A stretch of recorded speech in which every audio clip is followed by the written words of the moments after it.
The father gathered the courage to confess his feelings to a female worker, hoping to live a life together with her, but the woman rejected him, because the father was too old. The rejected father felt deeply disappointed. Being rejected in love should have been a small matter, but the father broke down and left. It turned out the father also had a dream. If Per's dream was to go to America, then the father's dream was to find a companion, and have a stable job, to eat meals made by his wife in the morning. But now even the oldest woman on the farm did not want him. Per took the chance to say they could go to America. It would be easy to find a wife there. The father, who had been hesitating about going to America, unexpectedly agreed with Per. After receiving a positive answer, Per worked even harder. Sometimes he would secretly steal eggs from the farm, then sell them to save money for the journey. At that moment, he suddenly noticed a woman was crying behind him. After learning about her situation, Per wanted to leave the farm even more.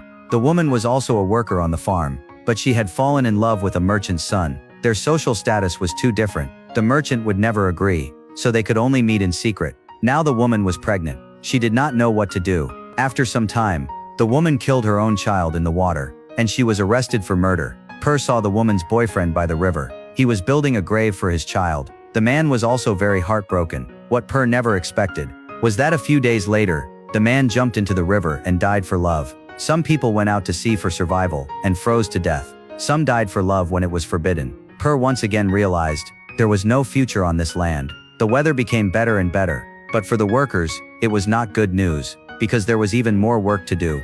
Even when they worked until night, they only rested for a short while, because there was still work waiting. The manager came to call them back to work, but everyone was having fun. Only Eric angrily told the manager to leave, saying it was their time to rest. Seeing his tough attitude, the manager had no choice but to leave in embarrassment. However, the manager represented the farm in a way. The next day during the lunch break, the supervisor called Eric aside and ordered him to work alone without resting. But Eric refused. The supervisor threatened to deduct his wages. The wages were key for Eric to leave by ship. Combined with the oppression he had endured, Eric finally snapped and decided to fight back. He took a sickle and approached the supervisor, but because he startled the horse, he was struck in the head by a stone behind him.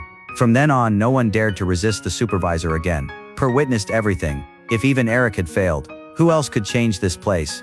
Life still had to go on. One day on his way home from school, a strong wind suddenly started blowing. He went into a small house to take shelter. The woman inside invited him to warm himself. During their conversation, Per learned she was a widow. Her husband had been at sea for over a year, but he had never returned. Everyone said her husband had frozen to death. Per told his father about what happened that day. The father began to think deeply. He took out a beautiful scarf and told Per to give it to the widow as thanks.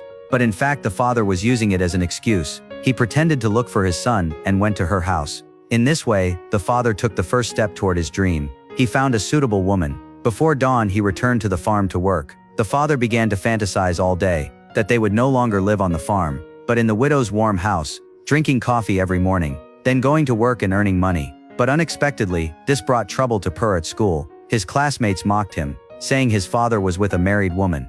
Angry, Per fought with them, but he was outnumbered and beaten badly. After hearing about this, the father said he had already discussed things with the widow. They would get married and live together. Then Per would no longer be mocked at school.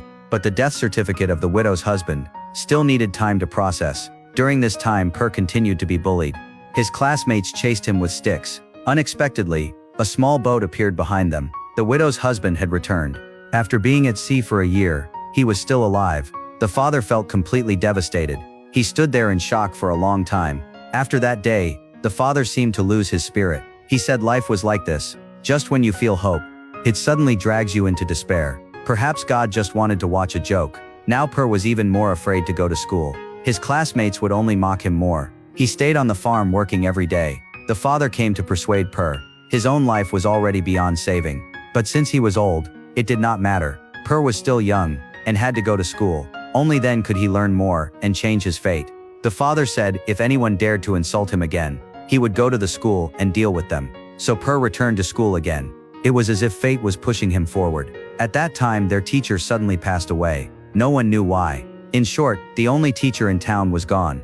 At the teacher's funeral, some classmates mocked Per again. Per angrily beat one of them. But the boy he hit was not ordinary. He was the son of the local pastor. The pastor had great power. He said he would have Per arrested. What seemed like trouble unexpectedly brought Per an opportunity. A wealthy farm owner heard about this and decided to help Per. telling him not to worry about the pastor. Seeing that Per was smart and capable, he decided to promote him and make him the farm manager. The father was extremely proud.